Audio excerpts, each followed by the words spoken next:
I grew up with a father who's a jazz trumpeter.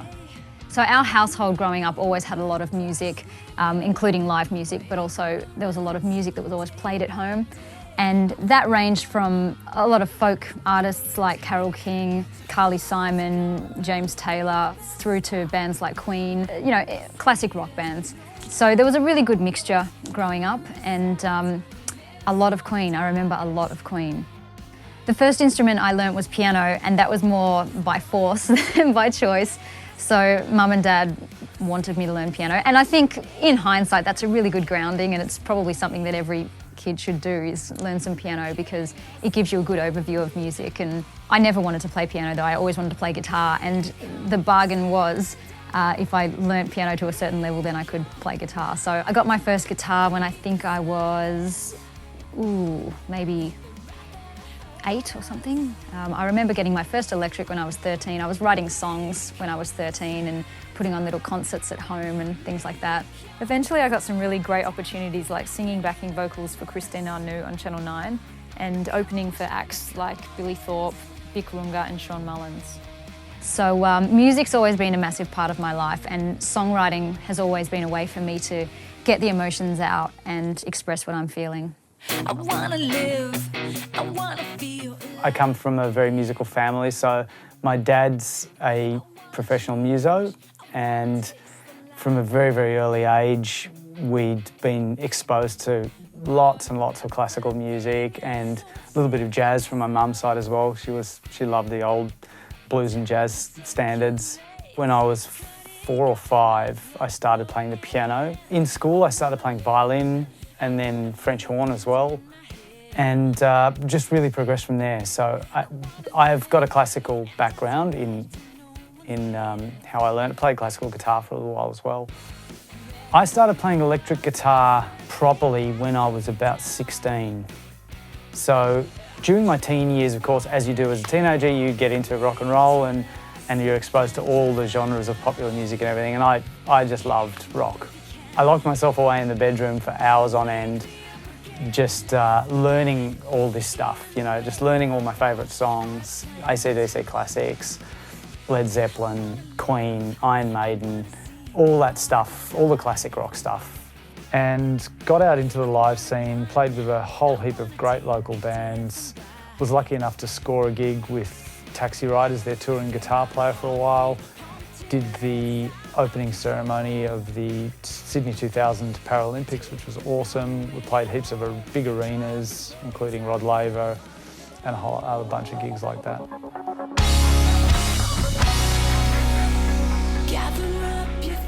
I worked in several studios when I was a lot younger, and went to one of the very first SAE courses here in Melbourne when it started in St Kilda. I'd always been sort of a technical guy with PA, and ever since I was in school, I was doing sound in school for the assemblies and all that sort of thing. So, you know, I've always been involved in the production side of music. I think the main reasons why we decided to build our own recording studio, other than the fact that I'm an engineer, so I loved working in recording studios, was really so that we had full artistic control over our album, and we definitely felt as though we were capable of doing the recording process and pre-production and everything ourselves, because we had a very clear vision of what we wanted. So Jason and I had done a fair bit of work together. We'd worked with some other producers, we'd both worked in studios before, and neither of us had really ever got the results that we were after. I know for a fact the recordings I'd done with people, it was always okay, but it was never really what I heard in my head. So Jason and I decided that we should build a studio and record our own album the way we wanted to do it ourselves. So we found a property to build a studio. Jason studied acoustic design, and from there we went into the arduous task of building a recording studio. We needed a facility that could record drums, obviously, and the rest of the instruments at a very high level. So we weren't interested in a tiny little demo studio, which we had at our previous house, which is great, and you can get some great results there, but we really wanted an environment that would give us flexibility, so we didn't want to have to worry about noise levels too much. So I set about the task really of going back to my old engineering notes and then doing a lot of study for a few years actually, and really learning about how to create the right environment, both sonically internally and obviously control of interfering noise, which was a huge consideration for us given that we were in a residential area and it was a personal studio. It had to work as a high quality mix room but also as high quality live room, so we've got a live room and a booth so that we can record multiple things at the same time. The treatment internally was hugely important, and that's, you know, just hugely important in any studio so that your results are great with open mics. We don't really do a lot of electronic music, so pretty much everything that we do has a live microphone, so the acoustics are hugely important internally.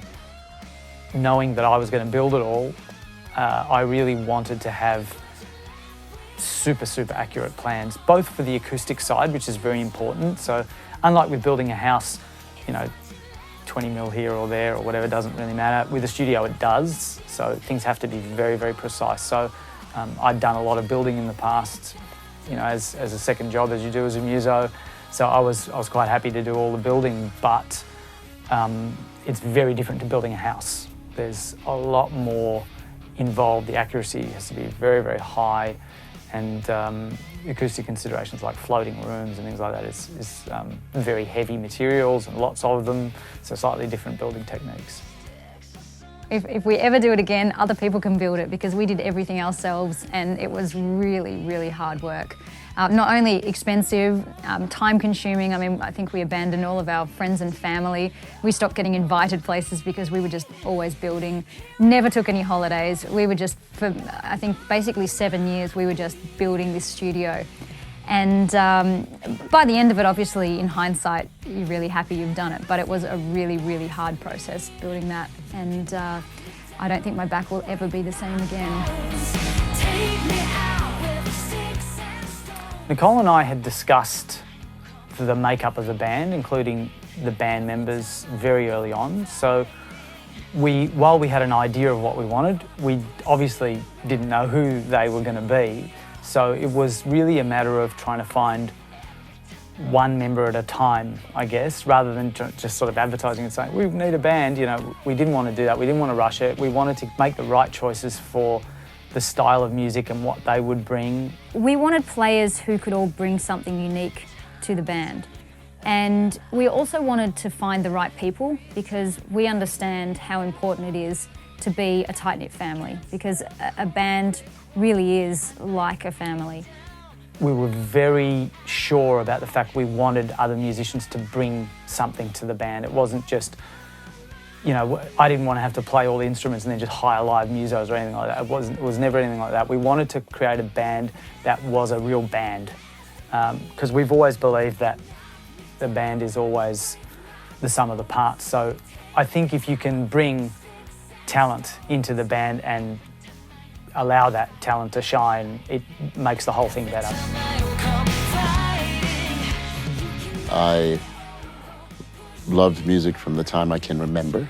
My dad played sax all the time in the house, and I started playing electric bass in high school, and I've been playing around in New York since I was like 14, since I was kind of old enough to kind of look like I halfway belonged in most of the places that I did not belong in. But I was always hanging out with the band and playing gigs, and once that started, I just never looked back. Jerome comes with just a wealth of experience in live playing and recording.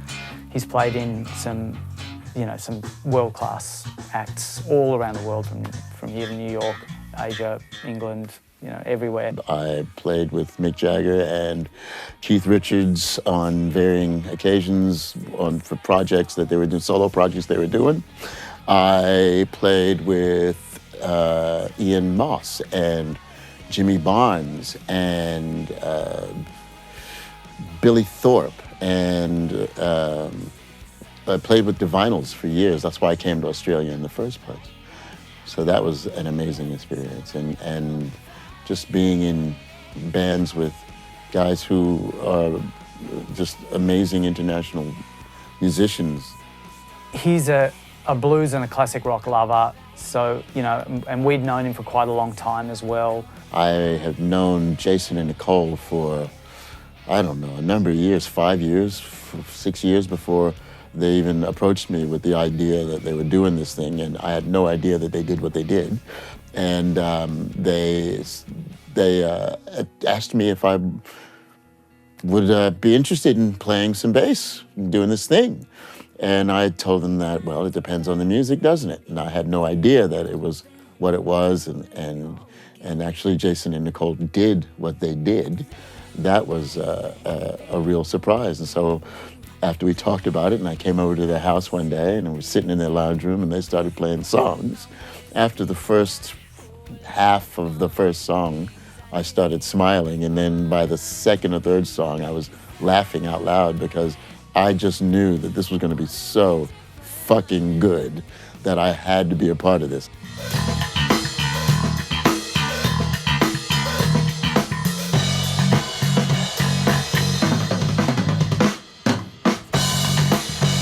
He was just a perfect fit. You know, we love him. He's kind of like our other brother. You know, it was just, we had a lot of fun. He loved Nicole's songs and the ideas that we had. Jerome was a big part of the song selection as well. So he heard a lot of the songs that we had initially shortlisted, which I think was probably, we had 50 songs originally that we'd shortlisted from a few hundred songs. And from that 50, we then culled that down to, I think, 20 to 30 songs, 20 of which we ended up taking to pre-production stage with the full band. I love being a rock bass player, and I play a lot of different instruments and I do a lot of different things in different bands. But I love being a rock bass player. It's show business. It's the music business. The music was good. The show was good. It was going to look good, and I could see and feel and have every belief that those things will translate into some sort of a commercial success. I mean, it doesn't have to be, and that doesn't mean monetary success. That just means commercially, people will hear this, see this, and love this as much as I did when I saw it and I heard it. I grew up in a very musical family. My dad is a professional musician and always has been. He's a classical pianist and a conductor, among other things. My mum even played a little bit of piano. And of course my brother, Jay, who's in Grandhour, is also very musical. So my first instrument was actually the violin. I started playing when I was 4 years old. I played on a 1/4 size violin, 1/4 sized instrument, so it was tiny, and played violin all throughout my childhood. But my mum says I was actually always destined to be a drummer because I know in my kindergarten play I was chosen to be the little drummer boy, and that's because apparently I could keep time best in the class. So I was also one of those kids who got my mum's pots and pans quite literally, turned them upside down, got some ice cream containers, turned them upside down, got chopsticks, and used to pretend to be a drummer. So I was always destined to play drums.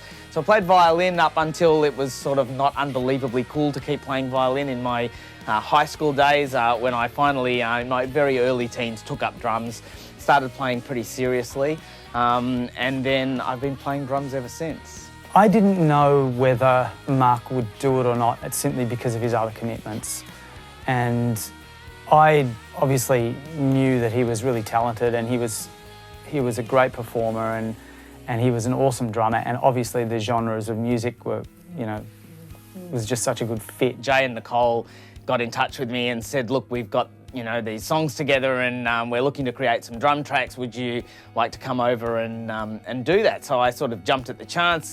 Been looking for something to play a little bit. So yeah, I went over and I played a bit with the band. Sort of started having a listen, and probably the minute I heard the songs, I fell in love with them immediately. I loved playing so much. I was straight away like, oh, I want to be part of this. We thought he might come and just help us out, put a couple of drum tracks down for pre-production.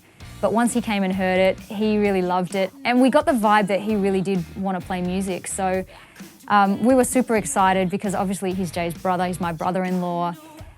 So we're already close, and to have that in the band is so good because there was just an instant connection. It's great. Mark and I have always been really close, and certainly musically very close. So a lot of our favourite bands are the same. Musically, it's great. In fact, musically, it's probably ideal, actually. Because Mark started drums and percussion in school, it was kind of a natural progression to play stuff together. So once I had a little amp and a electric guitar set up, and he had a basic drum kit, you know, we used to jam all the time. Just started out playing, you know, other people's songs, like our favourite Iron Maiden and Metallica and AC/DC songs, and then progressed to playing our own music. So we've kind of been playing together on and off for a long time, really. Once the record was finished, we got to the point where we thought, okay, we could probably do these songs fine live, but it would be so much better if we could get somebody just to play some of those string lines, some of the horns and things. Obviously, we can't have trumpet players at every gig and things like that. So we really wanted someone that could come in and play some keys and fill in those parts and do some extra guitar stuff as well, because Jay had added some extra harmonies and things, which obviously if I'm the rhythm guitar player, I can't play all of that stuff without, you know, the backbone of the song dropping out. So we invited Chris out to the studio and played him the stuff, and there was just an instant connection with Chris. Chris is an awesome guitar player and a really talented guy, comes from a musical family. You know, his dad was a famous player and guitar player and keyboard player as well. So he's kind of had a similar, you know, upbringing in that regard. Oh, I've basically been surrounded by music my entire life, pretty much. My dad was a guitarist and keyboard player. He's played in various bands throughout the 70s and 80s. Some of the well-known ones were Pseudo Echo, Talk That Walk. I believe he played in a couple of hard rock bands. It was only normal that I eventually got playing myself. Chris is a very sensitive, artistic guy. He's very concerned about the details. Like, you know, Nicole and I are very concerned about the details. We always have been. And so he was a great fit musically as well. My old band Killshot disbanded. It was good to actually have a bit of a break and decide what the next step musically was for me. And when Jason and Nicole actually got in contact with my dad to come down to the studio and have a listen to what would be Bombs and Bullets, the album, I came in and had a listen as well and checked out the studio, which I was pretty impressed with. And not long after that, I was invited to join the band, which I was actually pretty excited about. I was excited to play with some experienced musicians, and I really dug the music. You know, a fantastic guitar player. He probably comes from a slightly different era, I guess, of guitar as me, because he's a bit younger, which is great, so it brings in another influence. He'd just come back from playing with Sodom as guest guitar player at the Wacken Open Air Festival in Germany, so he had some great big stage live experience under his belt. He's also able to play keys, you know, which is really what we needed. We needed someone that was a musician, not just a guitar player or a keyboard player. We wanted someone who was a really good musician who could handle a multitude of things, and he can certainly do that. He's a really great guy, very gentle soul, quite a different personality to the other guys in the band, but I think that's part of what makes the band so great. And he's become like our other brother. You know, we're all a very, very tight-knit group, and artistically that's just so important to us, and it's proved to be just great. We're very fortunate in our band because we've got such diverse characters and they have such diverse backgrounds that I think when you put us all together, we're such a strong unit that things just flow quite effortlessly sometimes. There is real diversity. So you've got diversity, we've got gender diversity, you've got a bit of age diversity, you've got, you know, background diversity, and I think that diversity comes in and creates an extraordinary creativity. But I think that's part of what makes the band so great, is that we've got all these different personalities. It's a bit like yin and yang. I think when you've got all of these different energies and components, it brings something really special when you put it together. It is sometimes by design, often by design, luck, and chance, that you can have a group of people that will grow in the same direction and be dedicated and committed enough to see it through. It's a special situation, and we have that. The moments at which we're playing together, we're in that moment. And you do it as a family. You know, we are like a family. In fact, we're quite literally family in some respects in Grandhour. Some of us are, but the five of us together are like a family. And when we get together and we play, I mean, I quite literally to this day, we'll be rehearsing on a Friday night. I'll get up in the morning on Friday, and the first thing I think about is, oh, it's rehearsal day, you know, and I'm at work or doing whatever I'm doing that day, and I'm thinking about rehearsal because I know that when I get there, we're going to be in that mode, and we're going to play together, and it's an amazing feeling. I mentioned before, then the next extension of that is then being able to share that and actually have an impact on other people as well. What actually captured my attention with Grandhour was their ability to really focus on dynamics and sound, and just sort of the way the songs pan out. It's not really pigeonholed to one genre, which is quite interesting. So I think, you know, playing live is actually, it's why you're a musician. You're a musician to play live. I mean, it's something I love to do. I love playing with musicians and watching musicians play and being a part of that process. And it's a group effort, and that connectivity and that feeling of being a part of a thing that is organic and a whole lot bigger than you is inexplicable. I don't have words really that speak to what that really is like. That's probably why I like doing it. Because I can't talk about it. I just got to do it. And yeah, that's that difference. That thing is one of the things I love the most in life.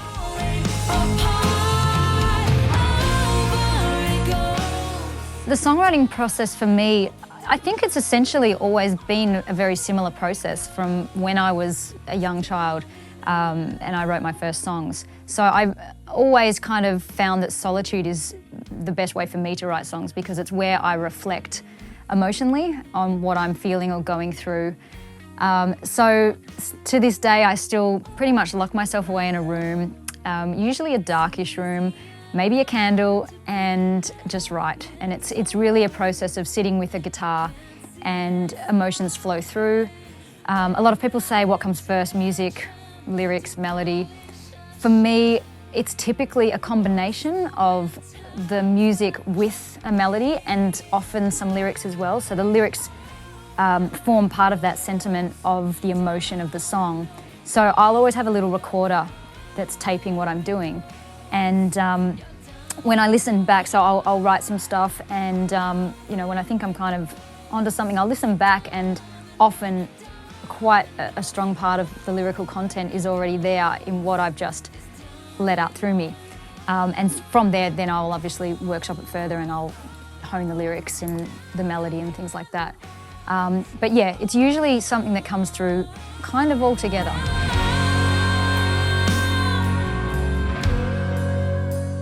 Yeah, so the production process was basically like this. Nicole would bring a finished song to me. We'd then, between us, tweak little bits and pieces of chords or whatever we needed to be tweaked, and then once we were happy we had a completed song, we would then take that to the band. We would do a quick demo of this, just a basic guitar part from me and Nicole singing, and let the guys take it home, play with it, then come back, and then we'd discuss the ideas and jam it together. And that's basically how the songs were built up. So while I think I, and Nicole as well, had a pretty clear idea of where we wanted to take the song, it was still very much up to the other members to really hone and refine the parts. Obviously, the original intent of the song and the emotion that's been behind that song when it's been written is something that the band pick up on instinctively. And I think that really helps them connect with that emotion and feel where that song should be going. So it's not necessarily a case of Jay and I instructing Jerome or Chris or Mark to play a certain thing. It's more a case of we will, first of all, just play them the song and hope that they're going to pick up on that emotion, which they usually do. I think the parts kind of avail themselves after listening to what was written and trying to follow along, and then trying to fill in some of the gaps where there was a little substance lacking. Being a bass player, it's all about the underlying substance. And yeah, that's kind of how that happens. I just listen to the music and try to be faithful and helpful to the song when it comes along, and go with my gut. I just kind of play what I'm hearing, and years of playing and practicing just makes it easier to translate what I'm hearing in my head to when I'm playing on the guitar, and that's really all that is. That's just really following the lead vocal, following the song, following the changes, following the feel, just following the things I feel. Jay and Nicole and Jerome put down some guide tracks first, and really I took these away and I basically took them home, played. I've got an electronic drum set at home, so that allows me to kind of mix the backing tracks in with that. They just played it to a click, and I came up with the parts, piece by piece. So that was really part of the process of developing the drum parts. I really focused on, I suppose, the musicality of it. So I really listened to the music and, sort of really tried to understand what the song was about and play something that really fitted. And I think it was quite an iterative process, which is how it should be. So that basically I would come up with parts and then I'd come back and then, perhaps I sort of, felt an accent somewhere or thought there was something somewhere, and then the guys would be like, oh, right, that, we could sort of do something there. And so the music kind of evolved as well. So the parts sort of had an impact on the music and the music had an impact on the parts. And I suppose that's how it developed. And that really is what led into the recording. What we ended up recording was not what we rehearsed the first time we sort of played the songs. It was an ongoing building creative process.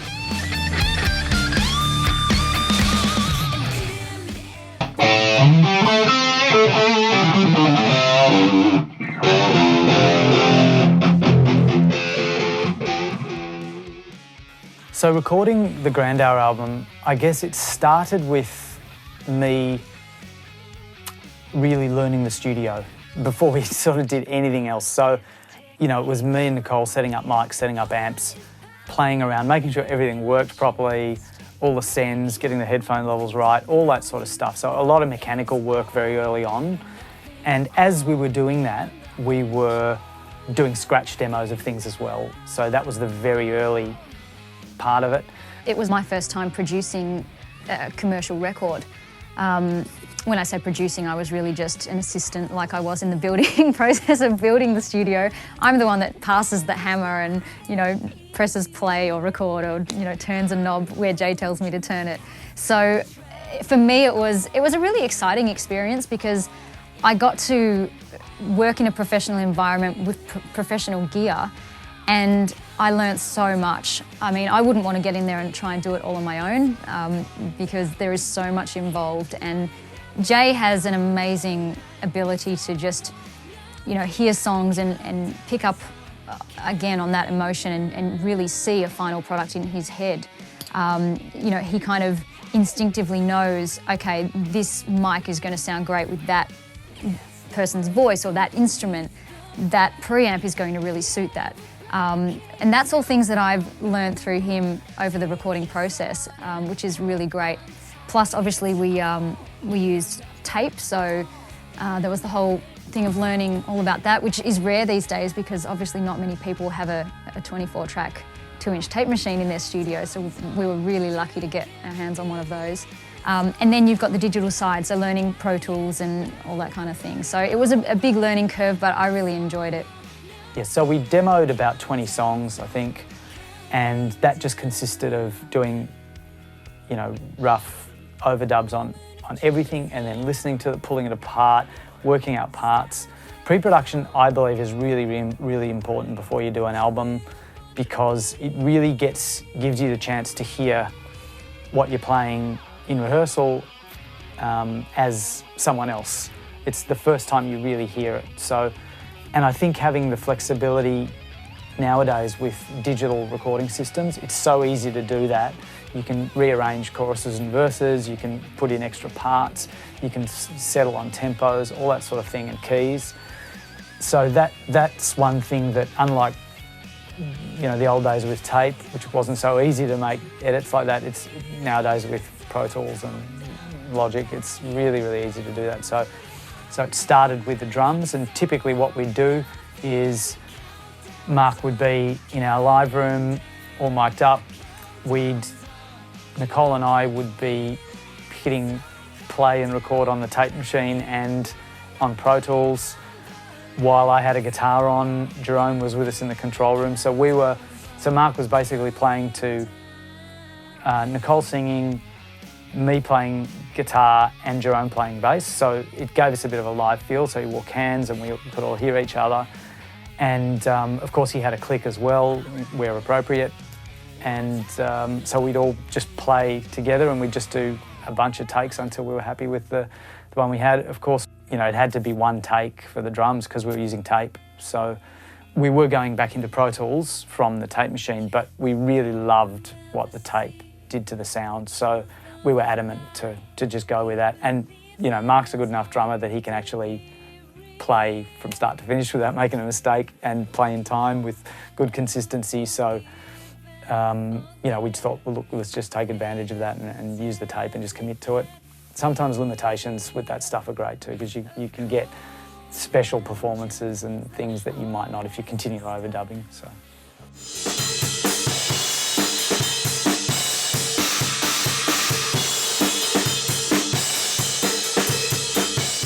My favourite part of our recording process was that it was a little different, and I guess that's because we, Jay and Nicole have a studio. And what I mean by that is often, the recording I've done in the past is very much, we've got a studio booked, it's for X amount of time, we've all got everything down, we're going to go in, put the drums down, then we're going to put, and so on and so forth, and you record in that time and then it's done. What I loved about our recording process was we weren't limited by that. And so for one example, we'd finished the drum tracks. My job as drummer is finished. I'm coming to recording sessions now just to be moral support and listen and watch and be part of the process, right, with the other guys. I played a bit of violin on a couple of tracks later, but in terms of drums, I was done.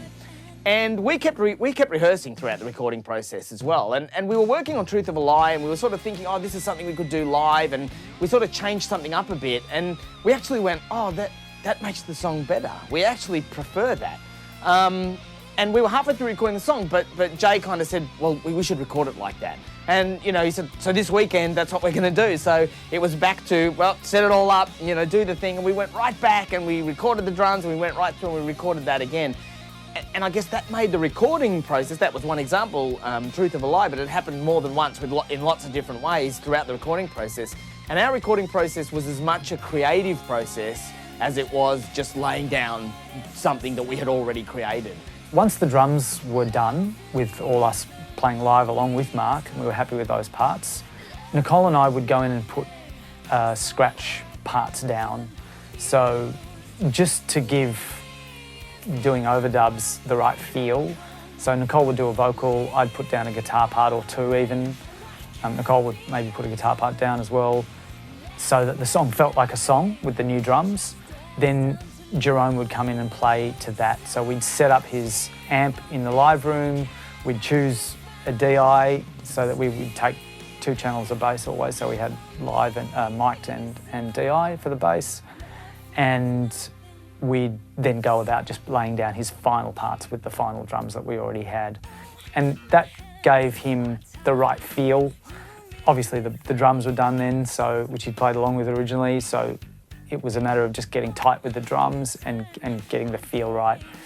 And that seemed to work really well, because I think if you're playing to nothing, especially if you're the drummer and the bass player, you've got nothing else to listen to because there's nothing else down yet. So it's kind of hard. So that's why we did scratch vocals. And I think that really helped to capture the feel of the songs without losing the performance values. So with recording Jerome's parts, his finals on the album, while most of his parts were obviously worked out from pre-production, there were quite a lot of small areas that we weren't 100% on still, and that was left a little bit deliberately because Jerome is really a performance style player. You know, he really plays in the moment, and we wanted to capture as much of that as possible. So there's quite a lot of parts on the album that he played just off the cuff that we ended up keeping. A really good example is in Take Back Your Words, which is really features the bass in that song. It's kind of slap and it's a funky feel.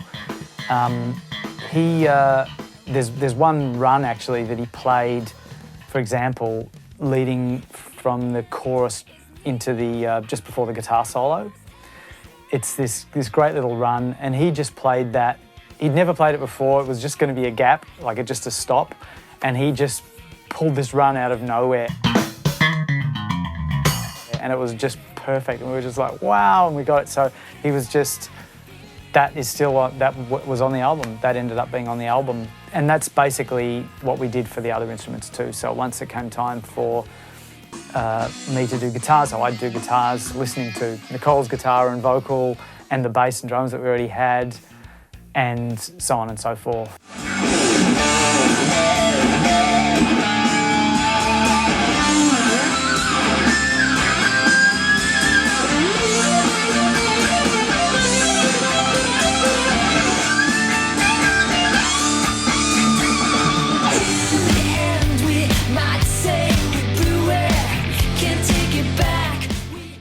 Could this be another heartache, this earthquake we're feeling? Could this be another heartache, heartbreak we're dealing? With the recording process regarding vocals, the way we would do it is I would go in, I would do, 3 or 4 takes of a song, and we'd go back into the control room, or I'd go back in, and we'd have a listen through. If the emotion wasn't right, I'd go back in and do it again. If there were any parts that, where I'd been a bit hit and miss on the pitch or something like that, I'd go back and redo it. Jason was adamant he didn't want any pitch correction on the record, so we didn't use any auto-tune. We wanted to keep it really organic and raw and true. So that was essentially, it was a case of get it right or do it again. The vocal would be the last main instrument. So Nicole had her guitar parts already done. She was listening to all my stuff, including the solos, and so she had a fully developed track to sing to, and that, once again, it just really helped with the feel to make sure that we weren't straying from, how the energy in the song live. The microphone we used was a Bock 251, which is an amazing mic. It sounds like velvet. It's just incredible. I think with the exception of one song was pretty much the mic that we used for vocals on every track. On a couple of the songs, we actually finished the song, and Jason and I felt that there were a few parts that weren't as strong as they could be, so I actually went back and rewrote a couple of the verses. Lyrically they stayed the same, but just melody-wise, just strengthened a couple of the hooks and things. It was only on a couple of songs, but it made a big difference. So I'm really glad we had that attention to detail, and we would do the same with guitars. If there was a guitar sound that we weren't quite happy with, or a guitar part, it's the benefit of having your own studio. We would just go back and redo it. And for us, we didn't care how long it took. It had already taken so long by the time we'd built this studio and actually got through to recording this album. If it meant taking another month to get this song right, we would do it, because we just wanted the end product to be something that we were really, really proud of. All right, one time, yeah!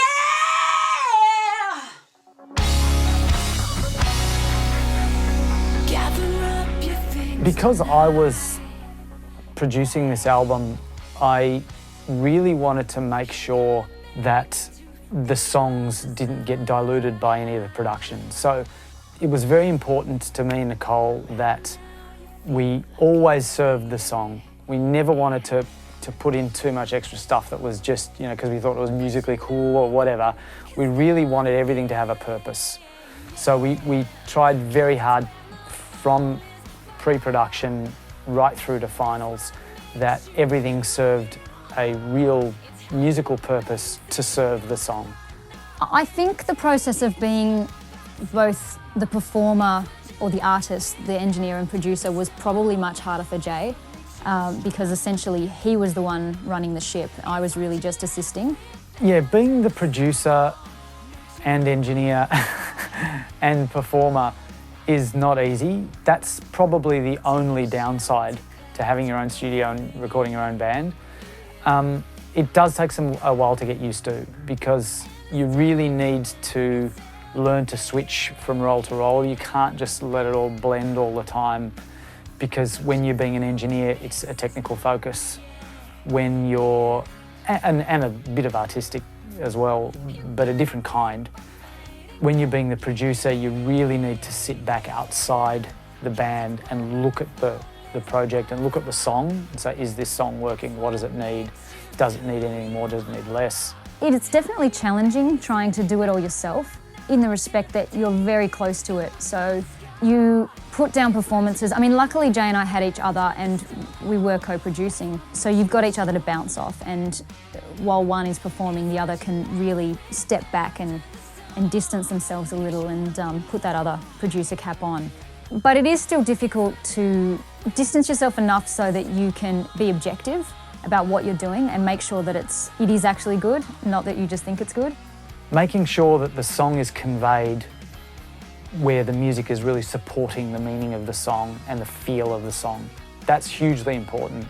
So those two need to be really married together, the production with the meaning and intent of the original song. So while that's difficult, you can definitely do it. It's just a matter of practice and really bringing that to the front of your mind all the time, is that right now I have to think about this really objectively and listen to the song and forget that I'm playing that part, and that you really need to do that. So distancing yourself, but you can learn to do that. So I think that's partly why at the end of the process we got some outside ears in. We got somebody else to mix half the record, and a large part of that objective was just to get fresh ears on it and just get somebody else who hadn't been sitting in the studio for 2.5 years with us recording this album to have a listen and put their spin on it.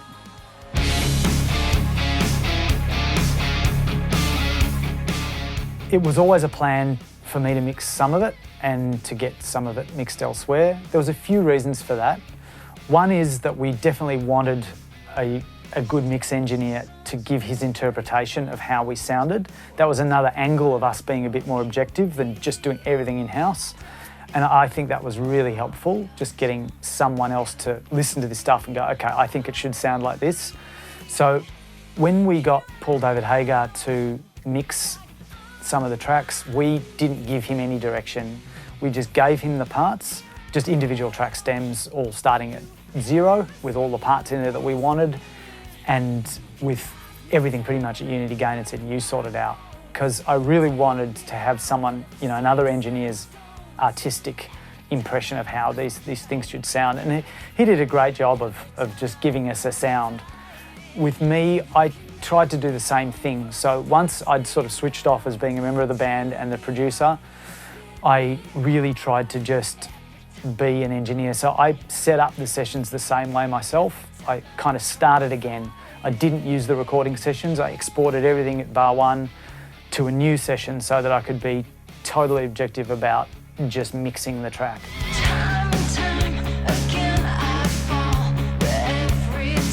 Stephen Markison did some amazing mastering jobs on some very, very famous albums and artists.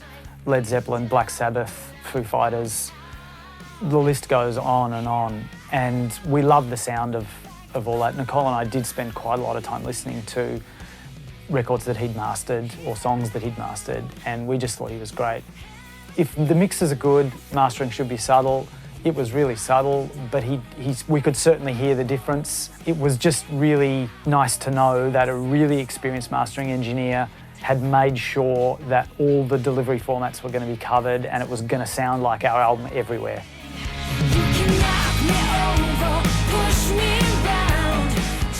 As far as diversity on the record, I think part of that stems from when it's your first record, obviously you've got a whole body of work where you can pick and choose the songs that you want.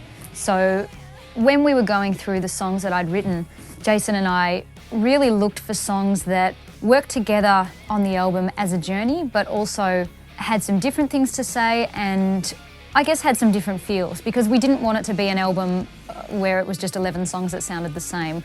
And depending on the mood I'm in, I'll write a song that's quite different from one day to the next. So we wanted to really bring that to the record and make sure that the record was something that people could listen through all of those songs and be excited by each song that came up on the record next, not feel like it was just a reinterpretation of the last song they heard. Okay, well, my favorite song is Domino, and it happened to be, out of the songs we chose for the album, that was a song that I was really particularly strongly in favor of being on the first album. And obviously we go through song selection choice, and sometimes it's not on the list, sometimes it's on the list, and I was a huge advocate for that song.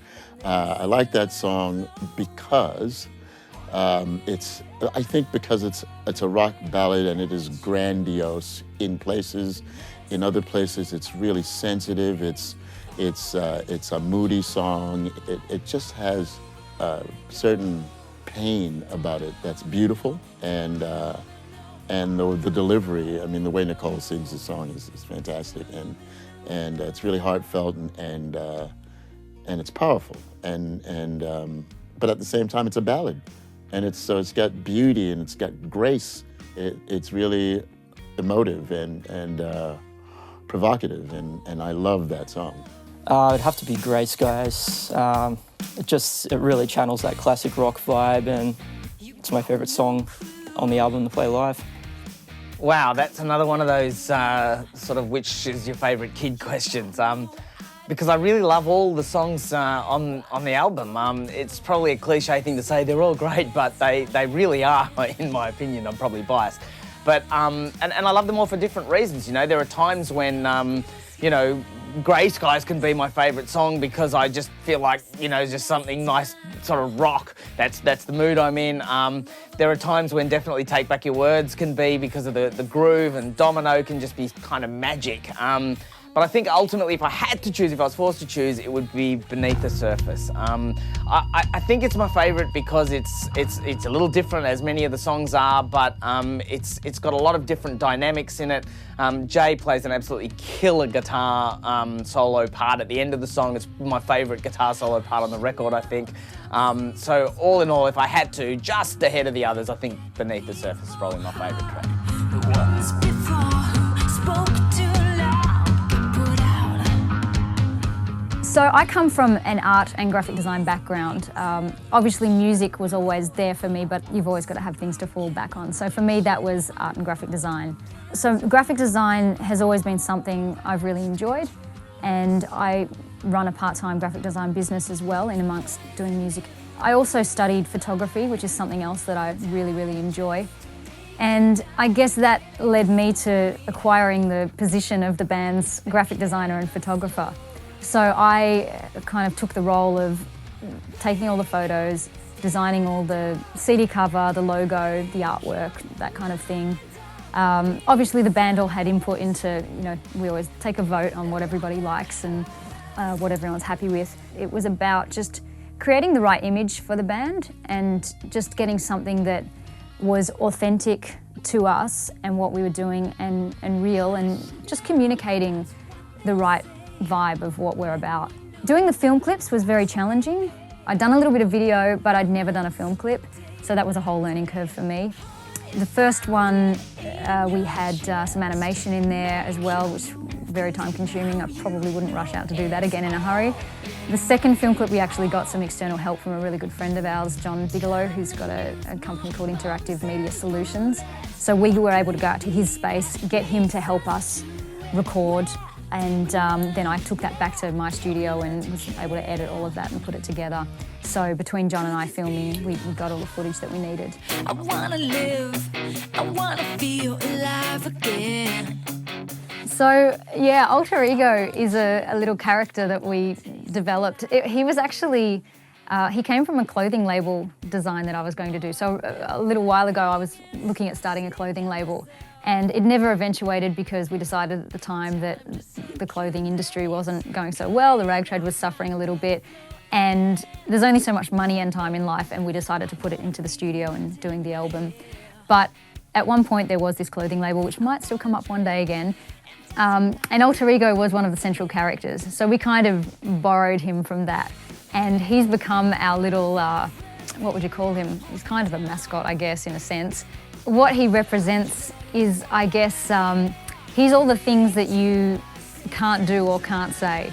And he's the cheeky one that can get away with doing it all. So he's, you know, anti-establishment and anti-corporate and all those kinds of things.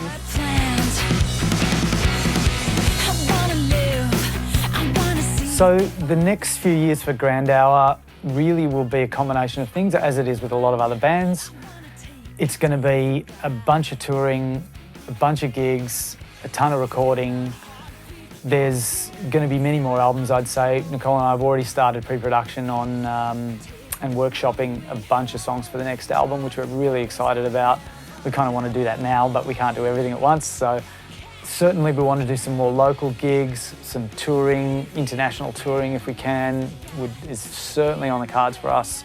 We'd love to jump on the back of an already established band's tour if we could, whether that be here or overseas. We're also doing some more film clips, so that's going to keep us busy for the next year as well. We definitely want to do some more film clips for our current album, Bombs and Bullets. We all genuinely love music. We're all musicians. We love the music, we love the creative process, we love performing, and we love kind of sharing that. I think for us, it's about the impact that we have. So in terms of where we're going, I think what we will do is we'll do anything and everything we can to try and spread that impact, to try and get as many people as possible. We think, we're pretty confident, and certainly it's the feedback we've had so far, that when people do listen to this album, when they get the album, when they listen to it, when they sort of get immersed in it, it does something for them. You know, it actually does something really, really special for them. They grow to really love it. And that kind of thing, you know, having that impact on people is why we do what we do. So I think we will do anything and everything we can to just increase the amount of impact we can have. And that'll be our focus, and that's what'll guide us. And wherever that takes us, it'll take us. But that's what we'll be focusing our attention on.